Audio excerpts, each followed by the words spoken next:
ഇനി നമുക്ക് തിരുനിഴൽ മാലയെക്കുറിച്ച് പഠിക്കാം. തിരുനിഴൽ മാല എന്ന ഗ്രന്ഥത്തിന്റെ കർത്താവ് അയിരൂർ സ്വദേശിയായ ഗോവിന്ദൻ ആണ് എന്നാണ് അനുമാനം.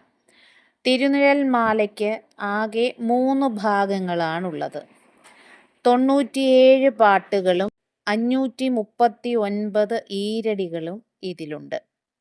1-ാം ഭാഗത്തിൽ ദേവതാസ്തുതികളും ഭാരതഖണ്ഡം, കേരളോൽപ്പത്തി, ചേരരാജ്യം, 4 തളി, എൺമർ സാമന്തർ, 64 ഗ്രാമങ്ങൾ, ആറന്മുള ഗ്രാമം എന്നിവയുടെ വർണ്ണനകളാണ് ഉള്ളത്.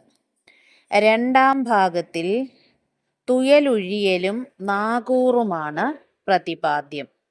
3-ാം ഭാഗത്തിൽ മലയർ അർപ്പിക്കുന്ന ബലിയുടെ ഭാഗമാണുള്ളത്. പാട്ടുപ്രസ്ഥാനത്തിലെ പ്രാചീനമായ ഒരു കൃതിയാണ് ഇത്. ആറന്മുള അപ്പന്റെ മാഹാത്മ്യം പ്രകീർത്തിക്കുന്ന കൃതിയാണ് തിരുനിഴൽമാല. തമിഴിനോട് അടുപ്പമുള്ള ഭാഷയിലാണ് ഇതിൻ്റെ രചന. രാമചരിതമാണോ തിരുനിഴൽമാലയാണോ പാട്ടുപ്രസ്ഥാനത്തിലെ പഴക്കമേറിയ കൃതി എന്ന തർക്കം ഇന്നും നിലനിൽക്കുന്നുണ്ട്. ഭാഷാപരമായി ദ്രാവിഡാക്ഷരമാലയിൽ രേഖപ്പെടുത്തപ്പെട്ട ദ്രാവിഡ പദങ്ങളും സംസ്കൃത പദങ്ങളും ഇതിൽ ഉപയോഗിക്കുന്നുണ്ട്. ഇനി നമുക്ക് തിരുനിഴൽമാലയെ സംബന്ധിക്കുന്ന കുറച്ച് ചോദ്യങ്ങളും അവയുടെ ഉത്തരങ്ങളും പഠിക്കാം. തിരുനിഴൽമാല എന്ന ഗ്രന്ഥത്തിന്റെ കർത്താവ് ആരാണ്? ഗോവിന്ദനാണ് തിരുനിഴൽമാല എന്ന ഗ്രന്ഥത്തിന്റെ കർത്താവ്. തിരുനിഴൽമാലയിലെ പ്രതിപാദ്യം എന്താണ്? ആറന്മുള ക്ഷേത്രത്തിലെ ശ്രീകൃഷ്ണന് മലയർ നൽകുന്ന ബലി. തിരുനിഴൽമാല എന്ന പ്രാചീന കൃതി കണ്ടെത്തി പ്രസിദ്ധീകരിച്ചത് ആരാണ്? 1981 എം പുരുഷോത്തമൻ നായരാണ്.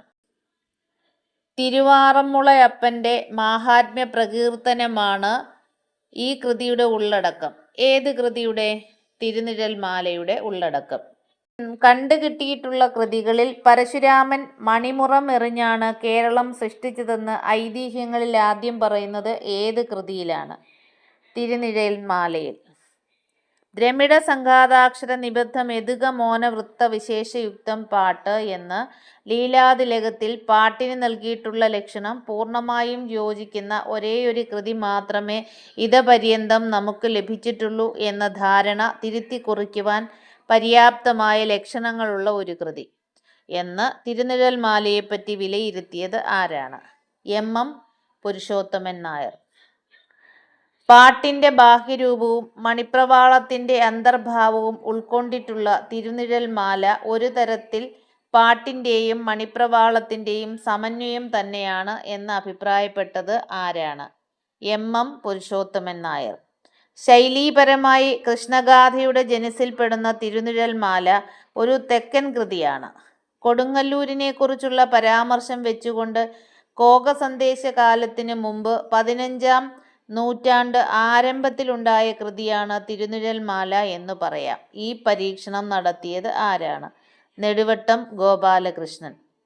ശാസനങ്ങളിൽ തുടങ്ങി ഭാഷാ കൗടില്യത്തിലൂടെയും അനന്തപുര വർണ്ണനത്തിലൂടെയും ലീലാതിലകത്തിൽ വന്നെത്തുന്ന കേരള ഭാഷയുടെ മുഖ്യ സ്വഭാവഭേദങ്ങൾ തിരുനിഴൽമാലയിൽ കാണാം എന്ന് വിലയിരുത്തിയത് ആരാണ്?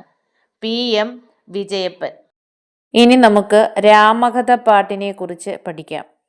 കോവളത്തിനടുത്തുള്ള ഔവാടുതുറയിലെ അയ്യപ്പിള്ള ആശാനാണ് രാമകഥ പാട്ടിൻ്റെ കർത്താവ്. രാമായണം കഥയാണ് രാമകഥ പാട്ടിൻ്റെ ഉള്ളടക്കം. വാൽമീകി രാമായണത്തെയാണ് മാതൃകയാക്കിയതെങ്കിലും കഥയിൽ പല മാറ്റങ്ങളും സ്വീകരിച്ചിട്ടുണ്ട്. യുദ്ധകാണ്ഡത്തിന് പ്രാധാന്യം കൽപ്പിച്ചിട്ടുണ്ട്. രാവണവധത്തോടെയാണ് കൃതി അവസാനിക്കുന്നത്. 279 വിരുത്തവും 3163 പാട്ടുകളുമാണ് ഇതിൽ ഉള്ളത്. ഭക്തിയല്ല, മറിച്ച് വായനക്കാരെ രസിപ്പിക്കുകയാണ് കവിയുടെ ലക്ഷ്യം. വില്ലടിച്ചാം പാട്ടുപോലെ ചന്ദ്രവളയമെന്ന വാദ്യോപകരണത്തിൻ്റെ പ്രയോഗത്തോടെ വിഷ്ണു ക്ഷേത്രങ്ങളിൽ രാമകഥ പാട്ട് പാടി വന്നിരുന്നു.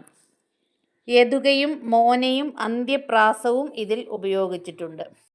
ലീലാതിലകത്തിൻ്റെ പാട്ടുലക്ഷണത്തെ ഉല്ലംഘിച്ച് സംസ്കൃതാക്ഷരങ്ങൾ സ്വീകരിച്ചാണ് രാമകഥപ്പാട്ട് എഴുതിയിരിക്കുന്നത്. മലയാം തമിഴിലാണ് രാമകഥ എഴുതിയതെന്ന് ഉള്ളൂർ അഭിപ്രായപ്പെടുന്നു. നമുക്കിനി ചോദ്യോത്തരങ്ങളിലേക്ക് കടക്കാം.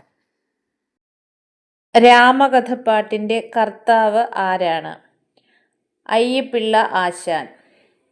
രാമകഥപ്പാട്ടിന് ഗ്രന്ഥകാരൻ ഇട്ടിരിക്കുന്ന പേര് എന്താണ്? രാമകാവ്യം.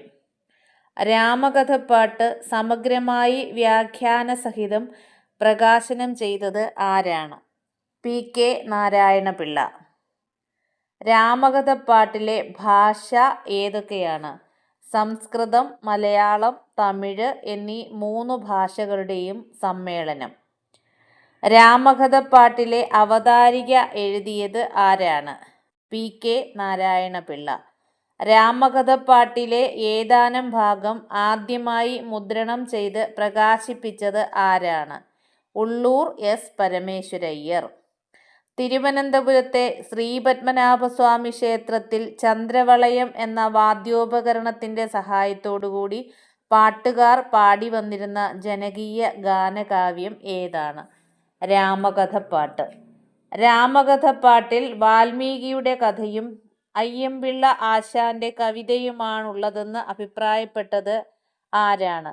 PK നാരായണപിള്ള. മലയാളത്തിലെ ഏക മുത്തമിഴ് കാവ്യമെന്ന് PK നാരായണപിള്ള വിശേഷിപ്പിക്കുന്ന കാവ്യം ഏതാണ്?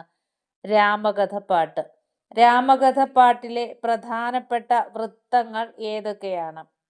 പാന, കുറിഞ്ഞി, കുമ്മി, താരാട്ട്, തരങ്കിണി, കാകളി തുടങ്ങിയവ.